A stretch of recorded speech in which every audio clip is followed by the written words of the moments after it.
আসসালামু আলাইকুম, কেমন আছেন সবাই? আশা করি সবাই ভালো আছেন। বন্ধুরা, আমি যে ভিডিওগুলো আপনাদের মাঝে শেয়ার করি এবং খুব সহজভাবে বোঝানোর জন্য চেষ্টা করি, জানি না এই ভিডিওগুলো আপনাদের কেমন লাগে।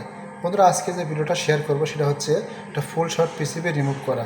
বন্ধুরা, আমরা কিন্তু সবাই জানি একটা পিসিবিতে কিন্তু অনেকগুলো কম্পোনেন্ট থাকে এবং কোন পাঁচটা শট সেটা কিন্তু আমরা জানি না। তো আজকে খুব সহজ পদ্ধতিতে আপনাদের দেখাবো কীভাবে ফুল শট পিসিবি রিমুভ করবেন। তো ভিডিওটা স্কিপ না করে সম্পূর্ণ ভিডিও দেখতে থাকুন এবং যদি ভিডিওটা ভালো লাগে অবশ্যই লাইক করুন, শেয়ার করে দেবেন। ধন্যবাদ সবাইকে। বন্ধুরা, দেখতে পাচ্ছেন পিসিবিটা ফুল শট দেখাচ্ছে। সো বন্ধুরা, আমি এখন যে কাজটি করবো সেটা হচ্ছে আমার পিসিবি স্ট্যান্ডে বসিয়ে শেল লিঙ্কটা খুলে নিতে হবে, কারণ শেল লিঙ্কের নিচে কাজটি করতে হবে। সো বন্ধুরা, শেল লিঙ্কটা খোলা হয়েছে। তো এখানে দেখেন অনেকগুলো কিন্তু ক্যাপাসিটর আছে। আসলে কোন ক্যাপাসিটরটা শর্ট সেটা কিন্তু আমরা জানি না। এখানে কিন্তু অনেকগুলো কয়েল, ক্যাপাসিটর এবং রেজিস্টার আছে। আসলে কোন ক্যাপাসিটরটা শর্ট সেটা চিহ্নিত করার জন্য আমাকে যে কাজটি করতে হবে সেটা হচ্ছে আমাকে রজন ইউজ করতে হবে। আর এই রজনটা দেওয়ার ফলে কি হবে, যে পার্টসটা শর্ট আছে অর্থাৎ ওই পার্টসটা কিন্তু গরম হবে, আর গরম হলে তখন এই রজনটা গলবে, ধোঁয়া উঠবে। এই জন্য আমরা চিহ্নিত করতে পারবো যে আমার এই পার্টসটা শর্ট আছে। সো বন্ধুরা, আপনারা একটু ভালো করে খেয়াল করে দেখুন, আমার ভালোভাবে সবগুলোতে দিয়ে নেবেন। আসলে কোনটা শর্ট আছে, কোথায় শর্ট আছে এটা কিন্তু এখানে ভালোভাবে দেখতে হবে। তো আমার রজন দেওয়া শেষ। আর এখানে একটা কাজ হচ্ছে, আপনাকে একটা কেবল নিতে হবে যেটা ভোল্ট থাকবে 5 ভোল্ট। আমি পাওয়ার সাপ্লাইতে 5 ভোল্টে দিয়ে রাখছি।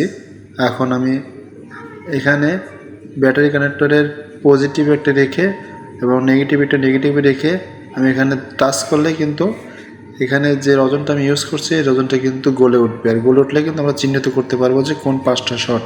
বন্ধুরা, ভালোভাবে খেয়াল করে দেখতে পাবেন, পিসিবি থেকে লক্ষ্য করুন। বন্ধুরা, অবশ্যই দেখতে পাচ্ছেন একটু ধোঁয়া উঠছে। আসলে আমি ভালোভাবে একটু জুম করে দেখাচ্ছি। এখন একটু ভালোভাবে খেয়াল করুন ধোঁয়াটা কোথা থেকে উঠতেছে। বন্ধুরা, দেখতেই পাচ্ছেন ধোঁয়াটা কোথা থেকে বেরোচ্ছে, অবশ্যই আপনারা বুঝতে পেরেছেন এবার। তো এইখানে যে এই যে ক্যাপাসিটরটা আছে, ক্যাপাসিটরটা শর্ট আছে। আসলে ক্যাপাসিটরটা কিন্তু ফিউজ হিসেবে কাজ করে। যখন ওভার ভোল্টেজ যায় তখন কিন্তু এই পার্টসগুলো নষ্ট হয়ে যায়। তো আমি অনেক ক্যাপাসিটরটা উঠিয়ে দেখি যে শর্টটি চলে গেছে কিনা।